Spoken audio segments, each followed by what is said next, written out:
सभी विद्यार्थियों को मेरा नमस्कार। CGBSE अर्थात छत्तीसगढ़ बोर्ड कक्षा 10वीं के लिए गणित विषय में अध्याय 11 ज्यामितीय आकृतियों में समरूपता के अंतर्गत प्रश्नावली 11.2 के प्रश्नों को आज के हम इस वीडियो में बेसिक कॉन्सेप्ट के साथ संपूर्ण हल करेंगे।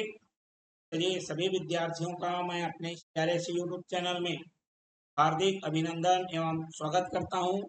इसका नाम है BK मैथ्स एजुकेशन।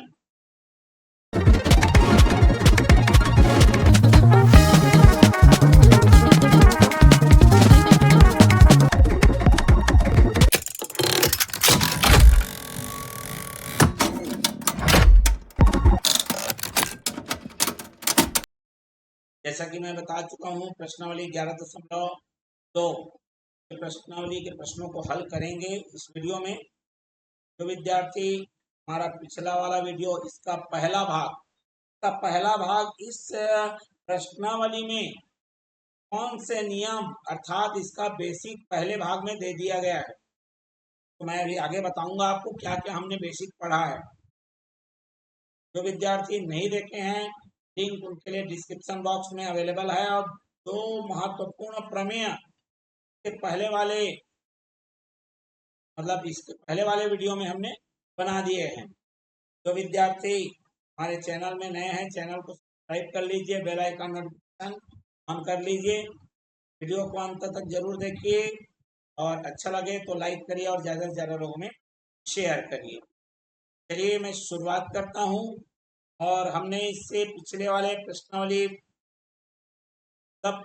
11.2 का बेसिक कॉन्सेप्ट क्या है जिसके आधार पर प्रश्नावली बनेगी, मैं इसको थोड़ा सा बताता हूँ हमने क्या क्या बताया। सबसे पहले ये प्रमेय बताया था जो कि अति महत्वपूर्ण प्रमेय, इसको आधारभूत अनुपातिक प्रमेय या थेल्स प्रमेय कहा जाता है। इसकी हमने व्युत्पत्ति की थी, ठीक है। के पश्चात हमने इसका विलोम भी देखा था, क्लियर हो गया बात। उसके बाद हमने इसका विलोम भी देखा,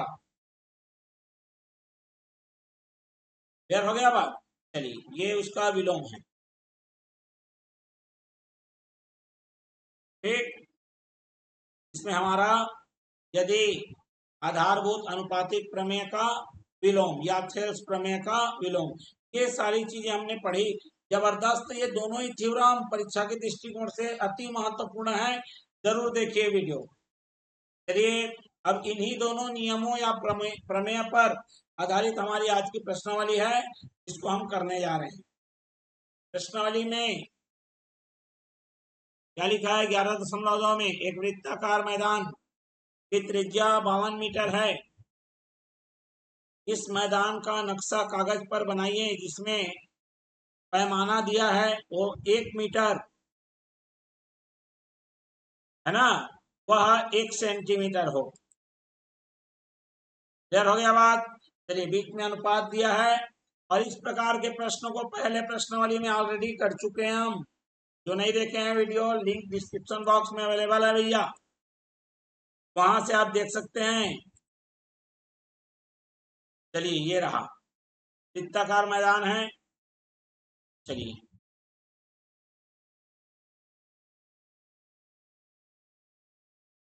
ये देखिए वृत्ताकार मैदान आ गया आपका, ठीक। अब ये जो है एक और जो वास्तविक मैदान है और ये नक्शा पर बनाया गया है, ठीक। चलिए मैं लिखता हूं, यहाँ पर निरूपित करता हूं। ये जो छोटा दिख रहा है, ये नक्शा बनाना है, छोटा कागज पे बनेगा, ठीक। चलिए ये हमारा नक्शा वाला हो गया है, छोटा वाला है वो, और बड़ा वाला है मैदान ही है, नक्शा। और ये मैदान जिसमें अनुपात दिया है, पैमाना दिया हुआ है, तो अंग्रेजी में स्केल कहते हैं। दिया है 13 मीटर अनुपात 1 सेंटीमीटर। मतलब एक्चुअल में जो 13 मीटर है उसको मैं कागज में 1 सेंटीमीटर बना रहा हूँ। मतलब मैं कागज में 1 सेंटीमीटर खींचा, मतलब वो एक्चुअल में 13 मीटर दिख रहा है और मैदान की त्रिज्या कितनी है, 52 मीटर है। ठीक, इसको x सेंटीमीटर ले लेता हूं, तो दोनों अनुपात क्या रहेंगे, बराबर रहेंगे। तो 13:1 बराबर 52:x। और आपको पता है अनुपात का नियम क्या कहता है, अंतिम अंतिम का गुणा मध्य के गुणनफल के क्या होता है, बराबर होता है। 13 एकम 13, 13 चौक 52, और इस प्रकार x का मान आ जाएगा 4।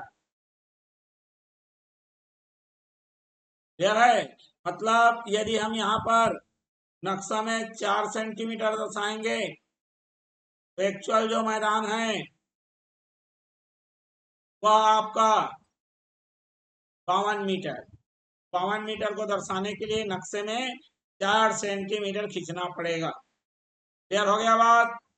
बिल्कुल उसी को पूछा है, नक्शे में मैदान की त्रिज्या क्या होगी, कितनी होगी, 4 वो भी सेंटीमीटर में होगी। क्लियर? चलिए अब बोला है किसी आयत की दो आसन्न भुजाओं की माप क्रमशः 5 सेंटीमीटर और 7 सेंटीमीटर है। आयत भैया, चलिए आयत इधर बनाए थे, चलिए उसका ले लेते हैं। पहले एक्सरसाइज में हमने किया है ये, उसी को ले लेते हैं भैया, उसी का इस्तेमाल कर लेते हैं। प्रश्न में फिर से आयत आ गया है तो चलिए ये मैंने ले लिया। स्केल गुणक को एक मापने पर मिला आयत का वास्तविक आयत के सर्वांग सम है। पूछ रहा है यहाँ पर, ध्यान से देखेंगे, पहले प्रश्न को समझना है। ठीक, आयत की दो आसन्न भुजाएं हमारे पास 5 सेंटीमीटर और 7.5 सेंटीमीटर है, मतलब लंबाई चौड़ाई दे दिया है। ठीक है, निम्न स्केल गुणक को मानते हुए नए हाथ के भुजा के माप और क्षेत्रफल पता कीजिए। ये पिछले बार की तरह ही है, समझ रहे हो बात को? प्रश्नावली 1 में दिया है स्केल गुणक 1 मानने पर मिला आयत का वास्तविक आयत के सर्वांग सम है कि नहीं है, ये भी बताना है। ठीक है, एक बार 0.8 लूंगा, एक बार 1.2 लूंगा, और एक बार मैं क्या ले लूंगा, 1 ले लूंगा। चलिए मैं यहाँ 3 प्रश्न बनेंगे, तो एक एक प्रश्न को करता हूं मैं। ठीक है, इसको 3 बार 3 हिस्सों में बांट देता हूं मैं। ठीक है, चलिए यहाँ पर देखो, मेरे पास एक्चुअल में है ये 5 और ये है 7.5। अब इसको ऐसा बनाना है, इसका गुणक, स्केल गुणक। जब भी अगर कोई स्केल गुणक है तो यहाँ पर लिख देता हूं, मैं एक ट्रिक बता रहा हूं। यदि स्केल गुणक 1 से कम है तो वास्तविक से छोटा बनेगा, और यदि स्केल गुणक 1 से बड़ा है ना, तो वास्तविक से बड़ा। क्लियर हो गया बात? अब यहाँ पर 0.8 दिया है, मतलब ये वास्तविक कहलाएगा, और ये हमारा बाद वाला कहलाएगा। ठीक है, चलिए, मतलब मेरे पास लंबाई, ये पहला हल कर रहा हूं मैं, 3 प्रश्न है, पहला दूसरा तीसरा तीनों को हल करना है। लंबाई बराबर क्या हो जाए, यहाँ पर लिख दो आप, स्केल गुणक पहले प्रश्न में बराबर दिया है 0.8, मतलब 1 से कम है। ठीक, छोटा बनेगा, लंबाई क्या हो जाएगा 5 जोड़ी 0.8, जो कि आ जाएगा 4 सेंटीमीटर। ठीक है, चलो लंबाई चौड़ाई यहाँ लिखना था, खैर कोई बात नहीं, दोनों को तो गुणा करना ही है यार। चलो 7.5 गुणे 0.8, चलिए मेरे को ये लंबाई में लिखना था। चलो यहीं पे सुधार देता हूँ, फिर बाद में फिर कंफ्यूज हो जाओगे तुम। ये 7.5 ही लिख देता हूँ, इसको 5 लिख लेता हूँ ना भाई, लंबाई चौड़ाई। ठीक, चलिए कोई दिक्कत नहीं है, क्योंकि तो पहले 5 दिया था इसीलिए हो गया है, ऐसा कुछ नहीं। ठीक, अब देखो ये इसको यदि भाग करोगे, ठीक है, तो कितना आएगा 75 दूने 150, 150 दूने 3 दूने 600 आएगा। दोनों को गुणा करो 75 को 8 से, ये आ जाएगा मेरे पास 60, जो कि आ जाएगा फिर 6 सेंटीमीटर, 6 सेंटीमीटर। और छोटा आ रहा है कि नहीं आ रहा है, आएगा। 5 अट्ठे 40, ये आ गया मेरा 4 सेंटीमीटर। तो जो नया आएगा वो 6 सेंटीमीटर 4 सेंटीमीटर। तो नया क्षेत्रफल, ये तो नया आयाम है, ये लिख देता हूं मैं, नया आयाम। आयाम मतलब लंबाई चौड़ाई, समझ रहे बात को। नया क्षेत्रफल तो क्या रहेगा, लंबाई गुणे चौड़ाई 6 गुणे 4, जो कि आएगा मेरा 24 वर्ग सेंटीमीटर। क्लियर हो गया बात, बिल्कुल। चलिए इस ये वाला स्केल गुणक वाला जो जानकारी है उसको दूसरे में भी बनाता हूं मैं। चलिए यहाँ ये स्केल गुणक की जो जानकारी है ना, अति महत्वपूर्ण है। ठीक है, इसका मतलब मेरे को देखो 1.2, तो ये वास्तविक बनेगा। अब 1.2 है, मतलब ये नया वाला बनेगा, नया बड़ा बनेगा, क्योंकि स्केल गुणक 1.2 है। ठीक, चलिए मैं यहां पर बताता हूं, मैं स्केल गुणक बराबर 1.2। ठीक, चलिए तो मेरे पास लंबाई क्या हो जाएगा, लंबाई दिया है यहाँ 7.5 और ये दिया है 5 लंबाई। तो लंबाई क्या हो जाएगा 7.5 गुणित 12, 12 का मतलब 1.2, ये हो जाएगा भैया, कितना आएगा। अब यहाँ पर इसका 1.5 गुना, 6 का 1.5 गुना, इसका जो कितना आया था देख लो, इसका 1.5 गुना आएगा, ये 6 का 1.5 गुना। ठीक, चलिए देखते हैं क्या होगा, 6 का 1.5 गुना क्या होगा, 9 हो जाएगा। तो ये सीधा सीधा गुणा होके इसका 9 आएगा। आप गुणा कर लेना जी, मैं जो बोल रहा हूँ आएगा। ठीक है, चौड़ाई, ये देखो चौड़ाई मेरा 5 है, गुणित 1.2, 12 पंचे 60 होता है, लेकिन दशमलव की वजह से 1 जीरो हट जाएगा, और 6 सेंटीमीटर। तो जो नया है वो बड़ा आ गया, देखो आया ना बड़ा, बिल्कुल, उसमें कोई दो मत वाली बात नहीं है भैया।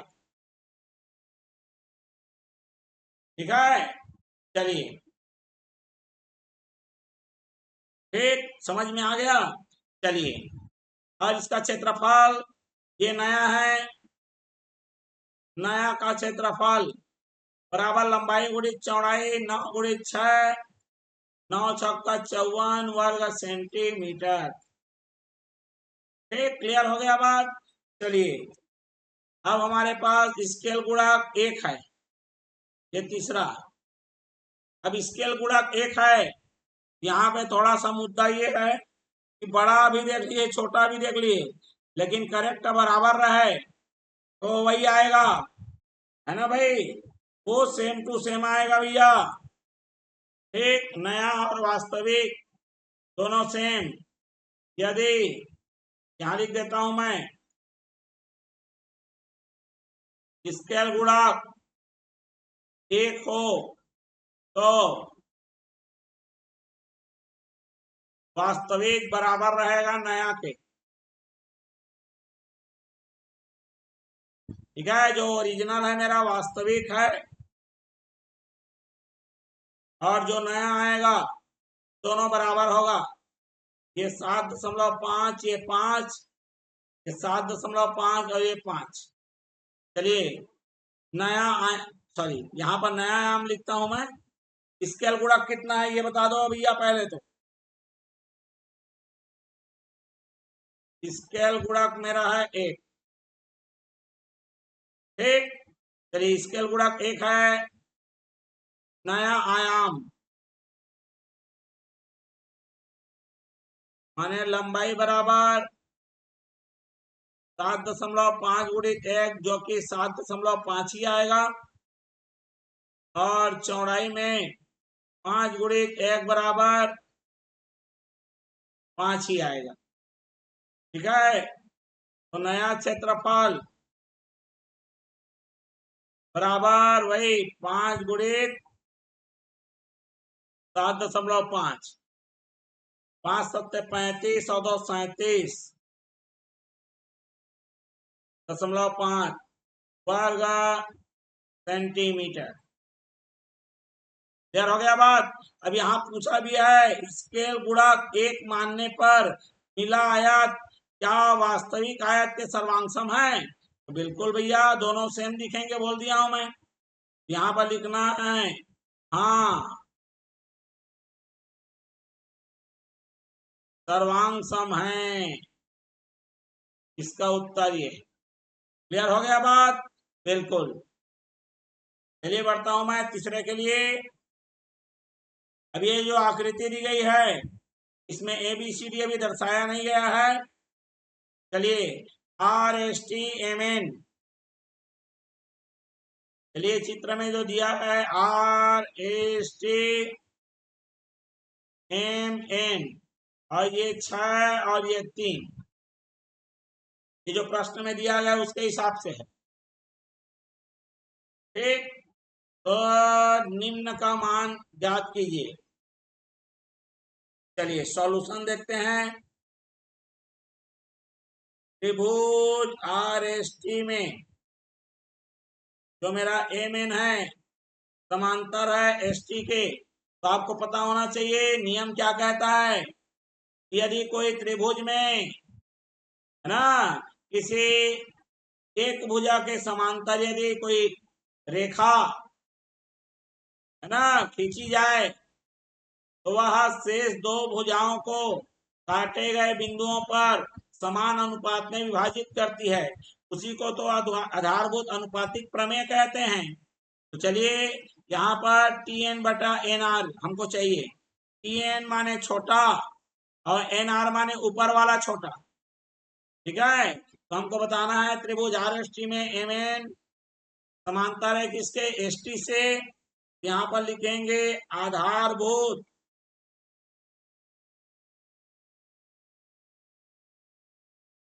अनुपातिक प्रमेय या थेल्स प्रमेय से। प्रमेय हमारा कहता है कि जो हमको चाहिए क्या चाहिए देख लो, TN पहला TN/NR, मतलब इस त्रिभुज में पहले छोटा लिया है तो इधर भी छोटा लोगे। MS/MR जो कि आएगा 3/6, 3 एकम 3, 3 दूने 6। इधर नीचे वाला पहले लोगे तो इधर भी नीचे लोगे, ऊपर वाला पहले लोगे तो इधर भी ऊपर वाला, दोनों साइड। ठीक, बिल्कुल। दूसरा देखो क्या दिया है, TR/NR। इधर TR माने बड़ा वाला और ऊपर वाला छोटा, इधर भी वैसी रहेगा बड़ा वाला। बड़ा वाला मतलब RS और बटे छोटा वाला मतलब ऊपर वाला छोटा। आर एम, जो जैसा लोगे वैसी आएगा। अब आर एस मतलब पूरा लंबा, तो 6 और 3 कितना हो जाएगा, ये 9 बटे में आर एम 6, 3 3 9, 3 2 6, ये आ गया 3/2। तीसरा हमको क्या चाहिए, टी एन बटे में चाहिए आर टी। टी एन कहाँ है, ये छोटा वाला, और आर टी माने बड़ा वाला, इधर छोटा नीचे में कौन है, एम एस, बड़ा में इधर कौन है, आर एस। तो एम एस का मतलब 3 बटे आर एस का मतलब 9, 3 एकम 3, 3 3 9, 1/3। और इस तरह से तीनों अनुपात हमको प्राप्त हो गए। कहां से, आधारभूत अनुपातिक प्रमेय से। क्लियर। जैसा आप इधर का ऑर्डर में लोगे क्रम में, वैसा ही क्रम इधर भी लेना है। चलिए अब आगे बढ़ते हैं। चौथा, आधारभूत समानुपातिक प्रमेय या अनुपातिक प्रमेय भी बोलते हैं। अब यहाँ समानुपात लिखा है, हम अनुपात लिख रहे हैं, कंफ्यूज नहीं होना। और उपयोग करते हुए सिद्ध कीजिए कि एक त्रिभुज की एक भुजा के मध्य बिंदु से दूसरे से होकर समांतर खींची गई रेखा तीसरी भुजा को भी क्या करती है, संधिभाजित करती है। चलिए ये नियम लिखा है, अच्छी बात है। अब ये नियम क्यों लिखा है मैं आपको समझाता हूं। इसके लिए मुझे चित्र की आवश्यकता होगी, और मैंने ये ले लिया। ठीक है, थोड़ा सा मुझे ऊपर ले जाना पड़ेगा इसे। चलिए अच्छे समझ में आएगा ये।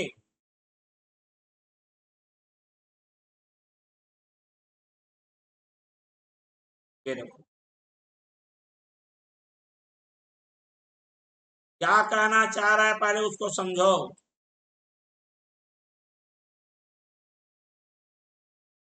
ठीक है, जब तक प्रश्न को नहीं समझोगे आपको समझ में ही नहीं आएगा।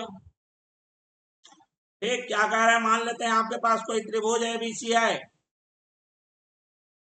जिसका डी मध्य बिंदु है, और डी से उस मध्य बिंदु से आपने एक समांतर रेखा खींचा डी ई, इसके एक और भुजा के दूसरे के, तो जब ये तीसरे भुजा को जहां पे मिलेगा मतलब ई, ये भी ए और सी का मध्य बिंदु होगा, अर्थात संधिभाजित करेगा, यही सिद्ध करना है। चलिए प्रश्न समझ में आ गया होगा। चलिए त्रिभुज ए बी सी में, ठीक है, क्या है, डी ए बी का मध्य बिंदु है, ये सब दिया गया है, तथा डी ए समांतर है किसके, बीसी के। ये हमारा 9वीं का प्रमेय है, लेकिन 10वीं में हमको इस नियम के आधार पर इसको सिद्ध करना है। वहां पर अलग नियम से सिद्ध किए थे, वहां पर सर्वांग समता वाले नियम से हल किए थे।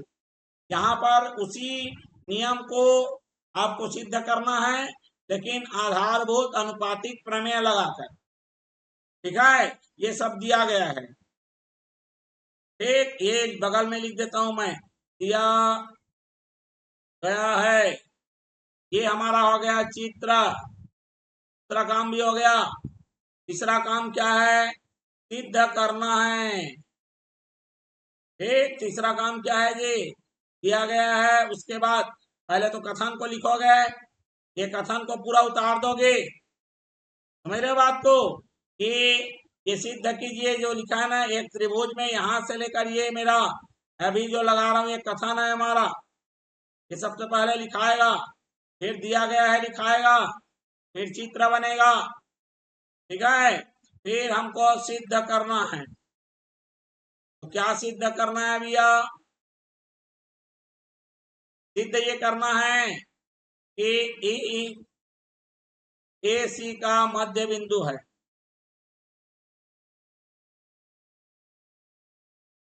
अर्थात ए से ई बराबर है बी से सी, ये भी आप सिद्ध करोगे मतलब वो मध्य बिंदु सिद्ध हो जाएगा ऑटोमेटिक। ठीक, रचना वचना करने की कोई जरूरत नहीं है। अब आते हैं सीधा व्युत्पत्ति में, या उत्पत्ति भी लिखते हैं व्युत्पत्ति भी लिखते हैं। ठीक है, चलिए उत्पत्ति शुरू कहां से करना है? त्रिभुज ए बी सी में हमको दिया गया है डी ए, समांतर है किसके? B C. जब भी समांतर दिया गया किसी एक भुजा के त्रिभुज में, आप क्या लगाओगे? आधारभूत अनुपातिक प्रमेय। तो लिखना है यहाँ पर आधारभूत अनुपातिक प्रमेय या थेल्स प्रमेय से। क्या कहता है थेल्स प्रमेय? ये जो दो टुकड़े होते हैं इनका अनुपात और इधर वाले जो दो टुकड़े होंगे उनका अनुपात बराबर रहेगा। मैं यहाँ लिखता हूँ ए डी बटा डी बी बराबर होगा ए ए बटे ए सी। अब यहाँ पर देखो डी ए बी का मध्य बिंदु है, ये बीचों बीच है, मतलब ए डी और डी बी बराबर रहेगा। चलो इसको थोड़ा साइड में लिख देता हूं मैं, ए डी बराबर है डी बी के, ये हमको दिया गया है। तो ए डी बटा डी बी के जगह ए डी ही लिख लो, क्योंकि डी बी किसके बराबर है? ए डी के। ए ई बटा ई सी, सेम सेम कटेगा, कितना आ गया? एक। अब ये तिरिया गुणा होकर ई सी इधर आएगा, ई सी बराबर इधर क्या बच जाएगा? ए। और यही तो हमको सिद्ध करना है कि ए से ई और ई से सी बराबर है, तो ऑटोमेटिक क्या सिद्ध हो जाएगा? ए सी का क्या है? मध्य बिंदु है।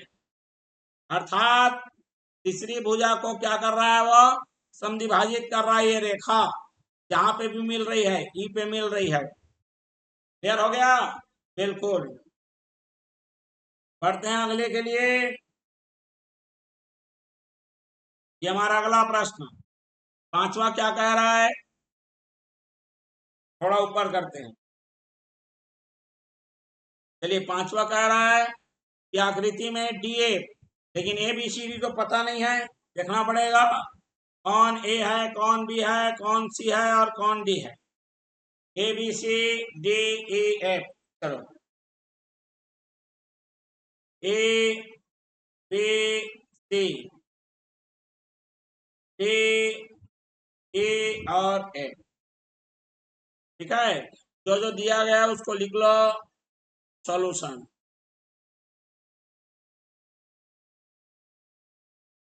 दिया गया है डी एफ समांतर है किसके?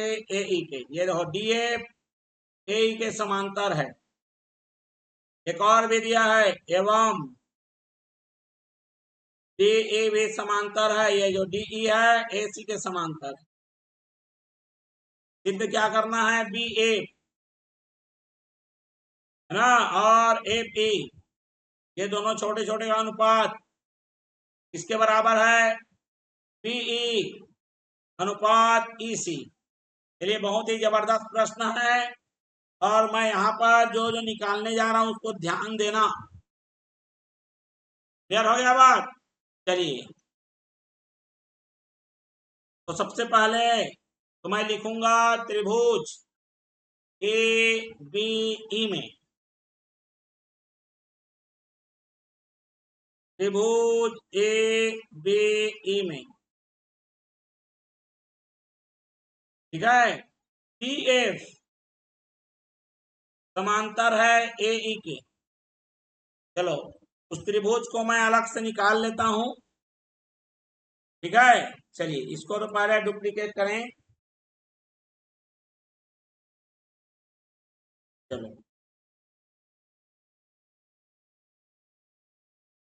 ये आ गया, बिल्कुल।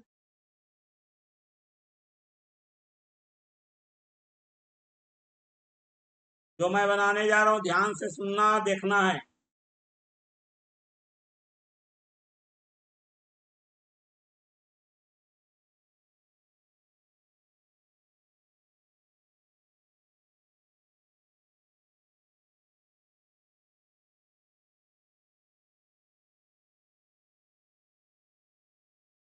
चलिए, थोड़ा सा रेखा गणित है, समय तो लगता ही है। कि हमको आवश्यकता नहीं है, जिसकी आवश्यकता नहीं मैं उसको हटा रहा हूँ। ठीक है, जितने लोगों की मेरे को आवश्यकता है, ये इसको भी आवश्यकता नहीं है। देखो, जिसकी आवश्यकता है भैया मैं केवल उतने को ही रख रहा हूँ। क्लियर हो गया बात? जितने की मेरे को आवश्यकता पड़ रही है मैं उतने को ही रख रहा हूँ, बाकी किसी को नहीं रख रहा हूं मैं। ये मेरी आवश्यकता थी, मैंने रख लिया। ये देखो, दिखो कौन सा दिख रहा है चित्र, जो नाम दिया था वही है, ए ए ए। ये मेरा ए और ये ए, ये दोनों समांतर है। बिल्कुल समांतर है, मतलब आपका आधारभूत अनुपातिक प्रमेय लगेगा। चलिए लिखते हैं, आधारभूत अनुपातिक प्रमेय या सेल्फ प्रमेय से। ठीक है, हमारा ये देखो, जो हमको चाहिए उसके हिसाब से काम करो आप। समझ रहे हो बात को? बी एफ एफ ही चाहिए तो बी एफ छोटा वाला अपान एफ ए, कुछ भी मत लिखते जाना, जो चाहिए उसके हिसाब से लिखो आप। इधर पहले छोटा लिए फिर दूसरा छोटा लिए, तो इधर भी लिखो वही, क्या लिखोगे? B D upon D A, ये ले लेना समीकरण एक। समझ में आ गया? चलिए एक और चित्र बना रहा हूं मैं, ध्यान से देखेंगे। ठीक, चलिए एक और चित्र ले रहा हूं भैया, तो जरा ध्यान से देखो। ये लिया मैंने, क्लियर हो गया? अब यहाँ कुछ डिलीट कर रहा हूं मैं, इसकी आवश्यकता हमको नहीं है। ये इसकी आवश्यकता है। इसका नाम बताओ, त्रिभुज। चलिए पहले लिख लेता हूं मैं, त्रिभुज ए बी सी में, ये ए, ये बी और ये सी। इसका नाम बताओ, ये है डीई है। चलिए बताइए, डीई मेरा समांतर दिया हुआ है किसके? एसी पे। ठीक दिया हुआ है, बिल्कुल। चलिए, तो क्या हो जाएगा, फिर वही लगाओगे, आधारभूत अनुपातिक प्रमेय आब्लिक हेल्स प्रमेय से, जो हमको चाहिए उसके हिसाब से काम करो भैया। वो तो आ भी सकता है, लेकिन भाई जबरदस्ती क्यों करोगे? जो हमको चाहिए उसके हिसाब से आप अपना लिखो ना। बी चाहिए, ईसी चाहिए, ये छोटा वाला बी अपान में मेरा ई से, इधर का शुरुआती छोटा कौन सा है?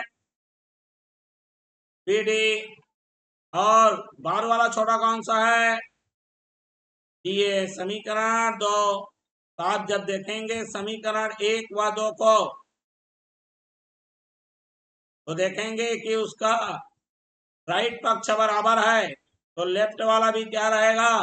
बराबर। इस प्रकार आ जाएगा मेरा B F upon F A बराबर किसके हो जाएगा? बी ए अपान ई सी।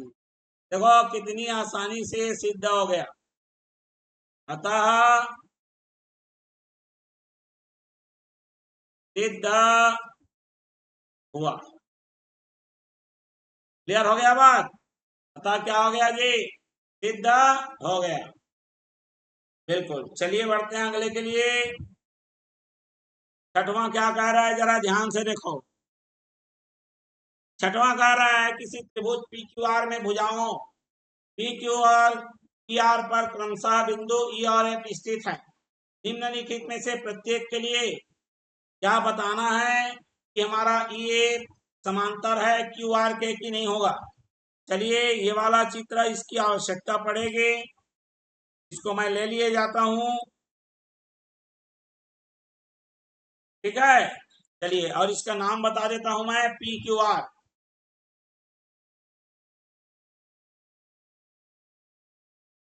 ठीक, पी क्यू आर लगा दिया।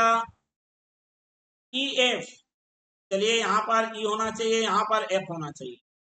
अब पहला स्थिति को देखो भैया, ऐसी आपको 3 बार लेना पड़ेगा क्योंकि 3 प्रश्न है, इसीलिए मैं इसको डबल कर लेता हूं मैं।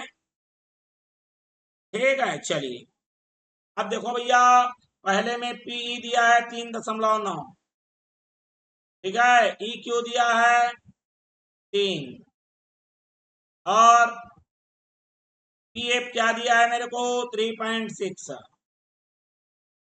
ठीक है, और एफ आर कितना दिया है 2.4। ये अलग से जुड़ गया है, इसको हटाओ। ठीक, क्लियर हो गया बात। चलिए अब जरा देखो, तो हमारा पहले क्या बोलते थे, आधारभूत अनुपातिक प्रमेय के विलोम से। अब उल्टा उल्टा वाला नियम लगाना है। नहीं समझ में आया उल्टा वाला नियम, इससे पहले वाला तो वीडियो है उसको देख लो, इसमें बेसिक बहुत अच्छे से समझाया गया है। सॉल्यूशन, त्रिभुज पी क्यू आर में पहले मैं पीई का अनुपात निकालूंगा ई क्यू से। क्या है पी 3.9 बटे में 3, 13×3 = 39 होता है, 1.3 आ गया। अब मैं इधर पी एफ का अनुपात निकाल रहा हूं एफ आर से, और ये आ गया 3.6 बटे 2.4, 12×8 = 36, 12×2 = 24, 3:2, जिसको हम लोग निकालेंगे 1.5। क्या ये दोनों बराबर आया? नहीं आया, तो हम बोलेंगे कि पीई का जो अनुपात है ई क्यू के साथ बराबर नहीं है पी एफ और एफ आर के। अतः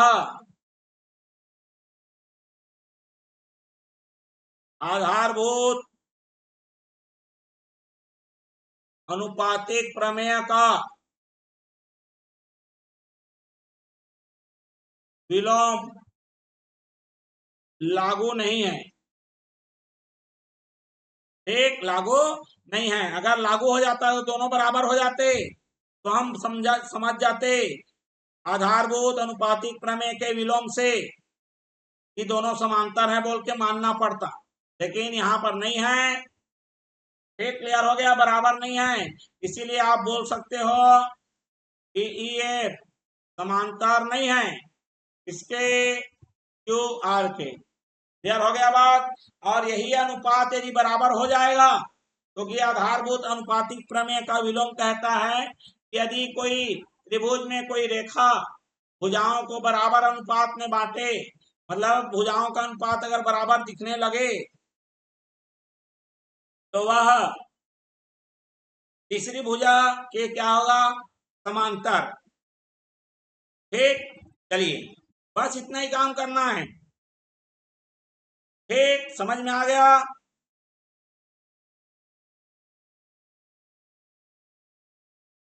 चलिए बढ़ते हैं अगले के लिए।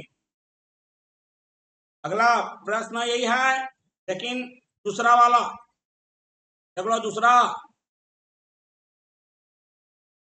यहाँ पर P दिया है आपको 4, QE दिया है 4.5, PF दिया है 8 और RF दिया है मेरा 9। चलिए वैसे ही काम करना है। त्रिभुज PQR में जो जो दिया है लिख लो, वो तो सब दिया हुआ है। तो हम PE का अनुपात किसके साथ निकालेंगे, EQ के साथ। तो कितना दिया है भैया 4/4.5, दोनों का डबल कर लो, 4 दूनी 8, 4.5 का डबल हो जाएगा 9। ठीक, अब देखो इधर का ऊपर वाला छोटा ये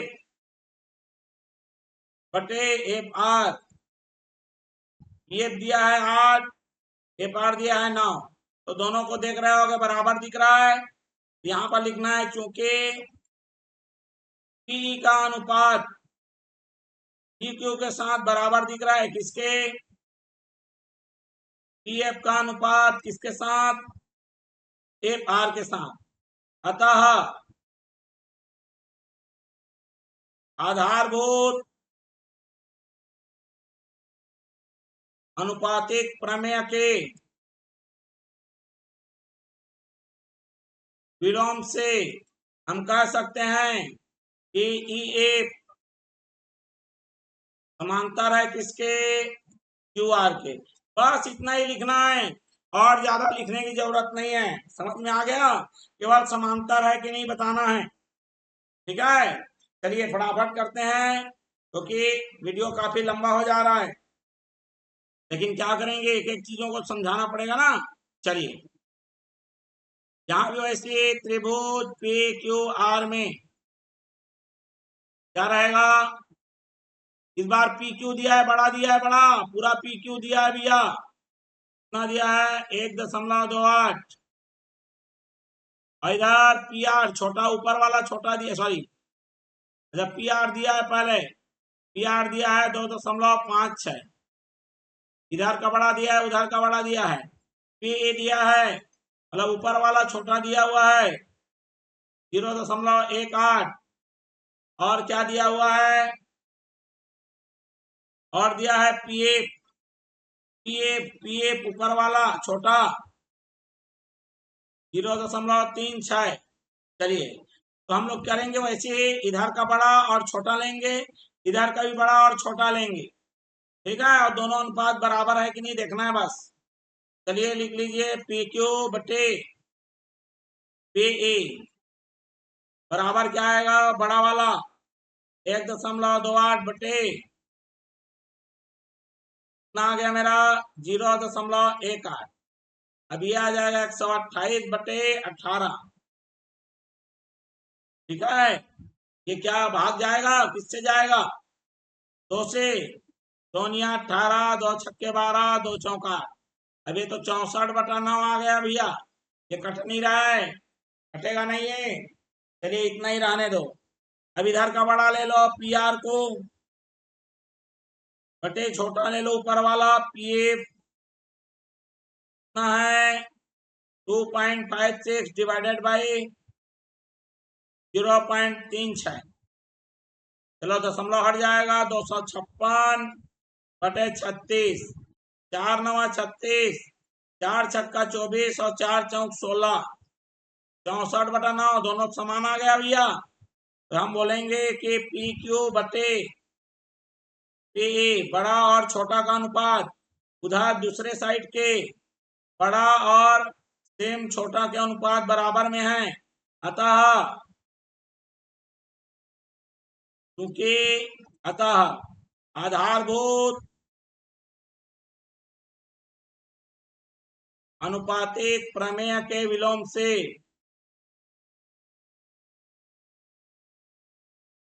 क्या हो जाएगा मेरा, ई एफ समांतर होगा किसके, क्यू आर के। क्लियर हो गया, केवल यही आपको स्थिति को देख के बताना था, जायजा लेकर।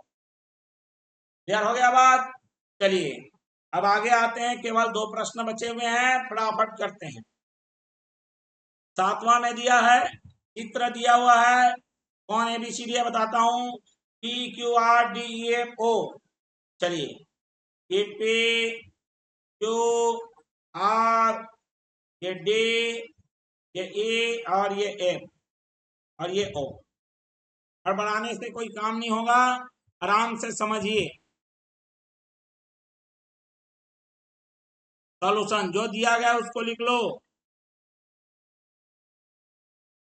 दिया गया है डी ई समांतर है किसके, ओ क्यू के। हाँ है डी, ये जो डी ई है समांतर है किसके, ओ क्यू के। और डी एफ समांतर है किसके, ओ आर के। ये जो डी एफ है समांतर है किसके, ओ आर के। हमको दिखाना है ये जो तीसरा भुजा ये इधर क्यू आर आपस में क्या है, समांतर है। बिल्कुल दिखाना पड़ेगा और दिखाएंगे। कैसे दिखाएंगे, यही तो समस्या है। चलिए कोई बात नहीं, यहाँ पर मैं ले लेता हूं इसका डुप्लीकेट। 3 चित्र बनेगा, समझ रहे हो बात को, 3 चित्र बनेगा और खेल खत्म। बात समझ में आ गया। चलिए कैसे कैसे बनेगा बता रहा हूं मैं, ध्यान से सुनेंगे।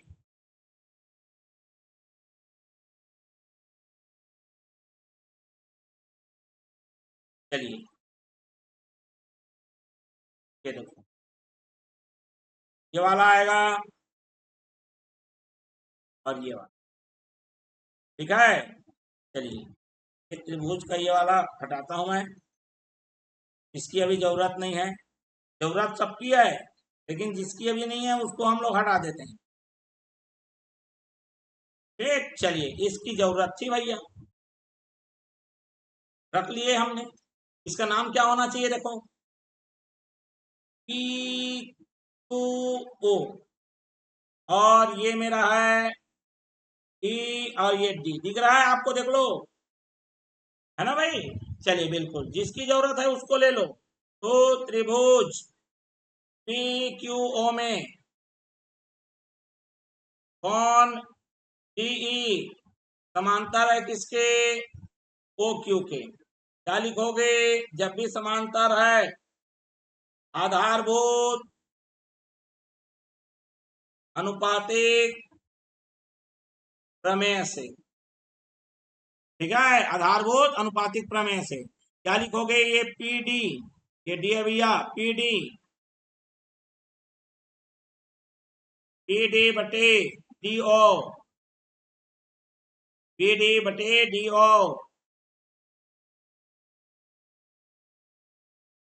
बराबर होगा, ये ऊपर का छोटा नीचे का छोटा, ऊपर छोटा पीई बटे ई क्यू, समीकरण ले लो एक, ठीक है। चलिए इसी को मैं एक और कॉपी लेके इसको पलट देता हूं।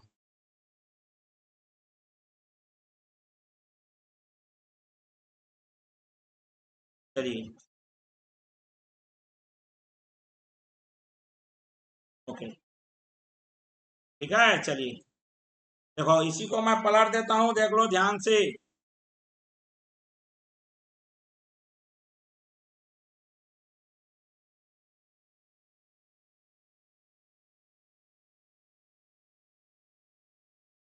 चलिए आ गया, अब देखो,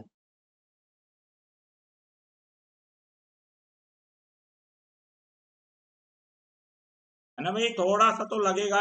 बिल्कुल ये देखो आ रहा है नया, देखो तमाशा देखो जल्दी से, ये देखो आ गया।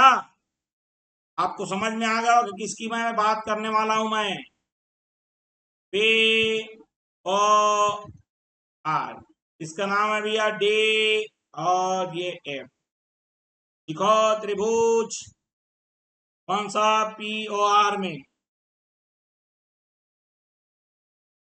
कौन किसके समांतर है, डी एफ समांतर है ओ आर के। क्या नियम लगेगा, सेम वही, आधारभूत अनुपातिक प्रमेय से। क्या मिलेगा आपको, डी या P D upon D O बराबर क्या हो जाएगा, P F upon F R. समीकरण ले लो दो। अब इसका लेफ्ट साइड को देखो, सेम है, तो लिखोगे समीकरण 1 व 2 से। क्या लिखोगे भैया, समीकरण 1 व 2 से क्या देखने को मिला? जब लेफ्ट लेफ्ट इक्वल है तो राइट राइट भी क्या रहेगा? इक्वल। पी ए बटे ई क्यू बराबर होगा पी ए बटे एफ आर के। ठीक, यहां तक समझ में आ गया। अभी तो पूरी कहानी अभी बची है, असली कहानी तो बची है अभी। बिल्कुल, अब असली कहानी दिखाते हैं इसकी। ये रहा, ये रहा।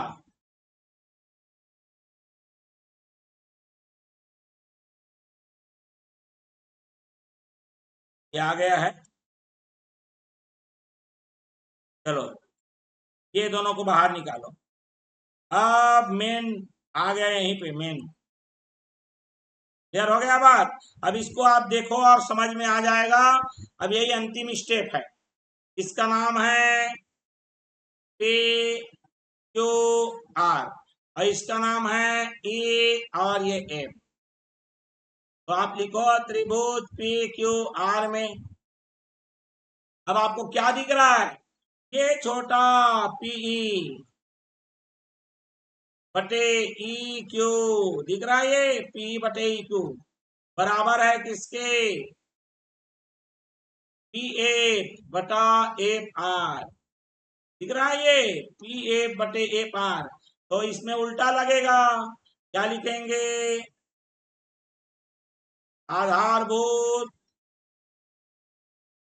अनुपातिक प्रमेय के विलोम से। क्योंकि भैया यहाँ पर पहले से अनुपात बराबर है बता रहा है। तो जब अनुपात बराबर हो किसी त्रिभुज में तो जो भुजा है वो समांतर हो जाती है। ये समांतर है किसके? क्यू आर के। सिद्ध हुआ। ये तो सिद्ध करना था ना। बिल्कुल, मतलब 2 बार अनुपातिक प्रमेय लगेगा और 1 बार उसका विलोम लगेगा और कहानी खेल खत्म। क्लियर हो गया बात? चलिए तो देखते हैं फिर अगला हमारा, और ये आपका अंतिम प्रश्न आज का। ठीक है, अंतिम प्रश्न भी आज सेम उसी की तरह हूबहू फोटो कॉपी में बनेगा। ये वैश्विक नियम 2 बार अनुपातिक और 1 बार विलोम लगेगा। भैया जब भी सिद्ध करना है आपका समांतर सिद्ध करना है, मतलब समझ जाओ, समांतर सिद्ध करने का मतलब है कि आपको विलोम लगाना ही पड़ेगा, क्योंकि विलोम में ही समांतर सिद्ध होगा। क्लियर हो गया? और अनुपात बराबर करने वाला अगर प्रश्न आ रहा है तो आपको आधारभूत अनुपातिक प्रमेय ही लगाना पड़ेगा। बात समझ में आया कि नहीं आया? चलिए, ये जो पुस्तक में है आपकी, ये जो वाली लाइन है ना, इसको डैश दी गई है। चलिए इसको हम डैश बना देते हैं। चलिए, एक पुस्तक में दिया है उसके हिसाब से हम बना दे रहे हैं। ठीक, चलिए अब क्या क्या लिखा है उसको पहले देखो। कौन किसका बिंदु है? P Q R A B C O. चलिए मैं तो ओ अच्छा लिखा था। P Q R, P Q R, ये ए, ये बी, ये सी और एकदम बीचों बीच में है मेरा ओ। ये चित्र में दिया हुआ है उसको बना दिया मैंने। ठीक, क्या क्या दिया है उसको आप लिखो। यही आकृति 12 दशमलव मतलब 12 चौथा है, 12 का चौथा है यही। चलिए सॉल्यूशन क्लियर हो गया बात। चलिए ये 12वां पार्ट था क्या हमारा? है 11वां है, 11वां होना चाहिए। कहाँ से 12 आ जाएगा? चलिए 11वां है, हम भी कंफ्यूज हो गए थे। चलिए तो अब इसको बनाते हैं भैया। ठीक, 12.4 लिखा तो हमें लगा ये है। अब हमको दिया गया प्रश्न में क्या है पढ़ो। O P O Q O R पर क्रमशः 3 बिंदु, ये देखो, ओ से पी, ओ से क्यू, ओ से आर पर 3 बिंदु क्रमशः ए बी और सी ओपी पर ए, ओबी पर क्यू और ओसी पर बिंदु, सॉरी ओआर पर बिंदु सी स्थित हैं और इस प्रकार है कि ए बी समांतर है पी क्यू के। ये देखो ये ए बी, बिल्कुल एक एक चीज बताएंगे भैया, अभी समझ रहे हो बात को, एक एक चीज को करके बताएंगे हम। ठीक, चलिए क्या क्या दिया है पहले लिख लो आराम से, फिर इत्मीनान से सारा चीज बनाएंगे। ए बी, ठीक है, समांतर यहां पर मैं लिख देता हूं पहले त्रिभुज पी क्यू आर में, त्रिभुज पी क्यू आर में क्या क्या दिया है, ए बी मेरा समांतर है पी क्यू के और ए सी भी समांतर है किसके, पी आर के। सिद्ध करना है,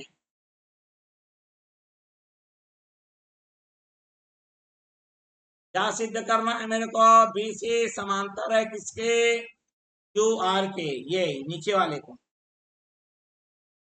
चलिए भैया कैसे सिद्ध होगा, बिल्कुल मैं लेने वाला हूं त्रिभुज, ठीक है, मैं त्रिभुज ले रहा हूं पी क्यू ओ में या ओ पी क्यू में। ए भी मेरा समांतर है किसके, पी क्यू के। अब मैं इस चित्र को अलग नहीं करूंगा तब तक आपके समझ में आएगा नहीं।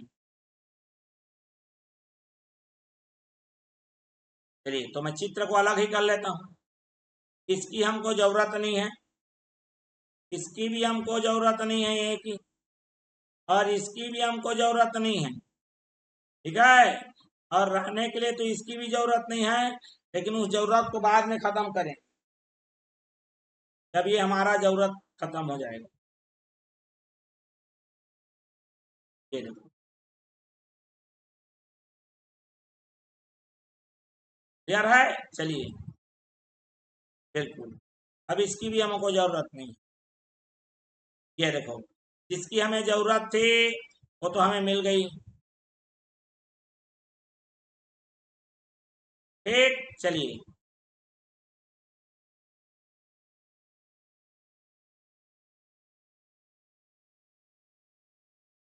थोड़ा नीचे ले आते हैं। ओके, समझ में आ गया होगा अब ये क्या होने वाला है बोल के, है ना। चलिए सारी चीज समझ में आ गई होगी।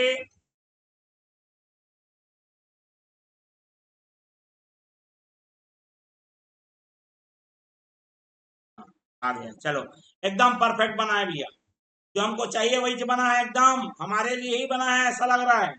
इसका नाम बताओ जल्दी। चलिए मैं इसका डुप्लीकेट कर ले रहता हूँ ताकि हमको बाद में परेशानी मत जाए। चलिए ठीक है, इसकी भी हमको जरूरत पड़ेगी इसलिए पहले से बना दिया हूं मैं। इसका नाम बताओ, P O Q, P O Q, और इसका नाम है ए और बी। आप जानते होंगे कोई त्रिभुज में समांतर रेखा है तो जो छोटे छोटे भागों में बढ़ता है उसका अनुपात बराबर होता है, उसी को तो क्या बोलते हैं, आधारभूत अनुपातिक प्रमेय से या थेल्स प्रमेय से। ये देखो ये मेरा छोटा है, ओ से चालू कर रहा हूं, ओ ए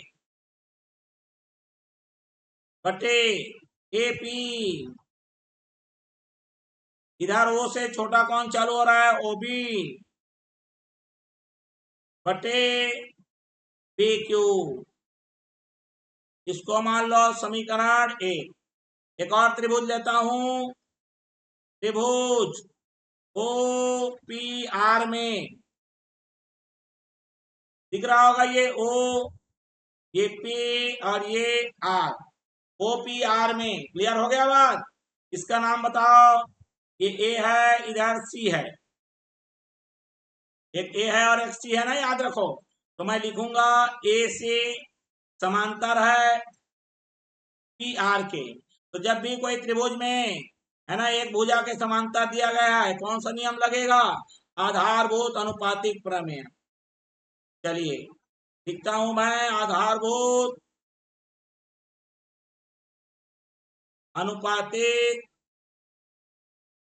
प्रमेय से। क्या मिला मेरे को आधारभूत अनुपातिक प्रमेय से? ये देखो छोटा ओ ए, ओ से शुरू कर रहा हूं मैं, ओ ए, ऊपर चढ़ाओ एपी, बराबर इधर ओ से उतरो, ओ से बटे सी से और उतरो, सी आर, समीकरण 2। अब आपको क्लियरली दिख रहा होगा, ये देखो दोनों का लेफ्ट लेफ्ट बराबर है। मैं लिखूंगा समीकरण 1 व 2 से, है ना, लेफ्ट लेफ्ट इक्वल है, मतलब राइट राइट भी इक्वल रहेगा। तो ओ बी बटे बी क्यू, ओ बी बटे बी क्यू बराबर ओ सी बटे सी आर, ये हमको मिल चुका। और इसी का हमारा काम है। कहां पर काम है, मैं आपको अब समझाता हूं। क्लियर हो गया बात? कहां पर है, मैं ये भी आपको समझा रहा हूं, ध्यान से देखेंगे। चलिए जरूरत कहां पर है, मैं आपको बता दे रहा हूं। चलिए ठीक, चलिए ये आ गया, एक गलती हो गई। ठीक, ठीक है, चलिए अब करेक्ट है। मैं यहां ला रहा हूं, आपको अलग से दिखेगा, आपको घबराने की कोई जरूरत नहीं है। समझ रहे हो बात को? पूरा एक एक चीज क्लियर दिखेगा आपको। चलिए अभी यहाँ पर पूर्ति होगी ना, फिर आपको एक एक चीज क्लियर दिख जाएगा। ये देखो आप दिखेगा।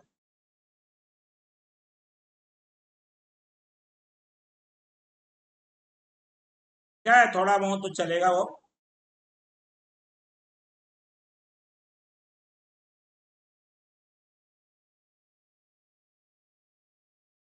चलिए अब क्लियर हो गया, अब ये अंतिम आ गया। अब आपको समझ में आ गया होगा इसका नाम क्या होना चाहिए, ओ क्यू, और ये आर। ये कौन सा होना चाहिए, बी, और ये सी। मेन डायग्राम का ही खेल है भैया। डायग्राम अगर आपका सही बन रहा है, आपने सही चित्र चुनाव कर लिया, आपको ज्यामिति पढ़ने से कोई नहीं रोक सकता। चलिए लिखता हूं मैं, त्रिभुज ओ क्यू आर में, ठीक है, हमको क्या दिया है, ओ बी, ये देखो ओ बी बटे बी क्यू, दिया है बी क्यू बराबर है किसके, ओ सी बटे सी आर। तो जब भी पहले से अनुपात बराबर दिया है, कौन सा नियम लगेगा, विलोम आधारभूत अनुपातिक प्रमेय के विलोम से। ठीक है, क्या बोल देंगे, ये जो दिख रहा है ना आपको डॉट डॉट डॉट, मतलब बीसी समांतर है किसके, क्यू आर के। अतः सिद्ध हुआ, यही हमको सिद्ध करना था जी। क्लियर हो गया बात? तो इस तरह से ये पूरे प्रश्नावली के एक एक प्रश्नों को मैंने यहाँ पर इस वीडियो के माध्यम से समझाया है, पूरा बेसिक के साथ। वीडियो आपको पसंद आया होगा तो लाइक करिए और ज्यादा से ज्यादा लोगों में शेयर करिए। इससे पहले वाला जो वीडियो है, जो कि दो प्रमेय हैं, परीक्षा के दृष्टिकोण से अति महत्वपूर्ण है, नहीं देखे होंगे, या फिर पिछले अध्यायों के या पिछले प्रश्नावली के वीडियो नहीं देखे होंगे, लिंक आपके लिए डिस्क्रिप्शन बॉक्स में अवेलेबल है, वहां से आप पूरे वीडियो को देख सकते हैं। और चैनल में नए हैं तो चैनल को सब्सक्राइब कर बेल आइकन नोटिफिकेशन ऑन कर लीजिए, क्योंकि इसी तरह से आपको एक एक बेसिक कॉन्सेप्ट के साथ सारे प्रश्नावली के पूरे एक एक प्रश्नों को समझाया जाएगा। चलिए फिर मिलते हैं अगले वाले वीडियो में। एक नए कॉन्सेप्ट और प्रश्नावली के प्रश्नों के साथ। तब तक के लिए आप सभी विद्यार्थियों को मेरा धन्यवाद एवं नमस्कार।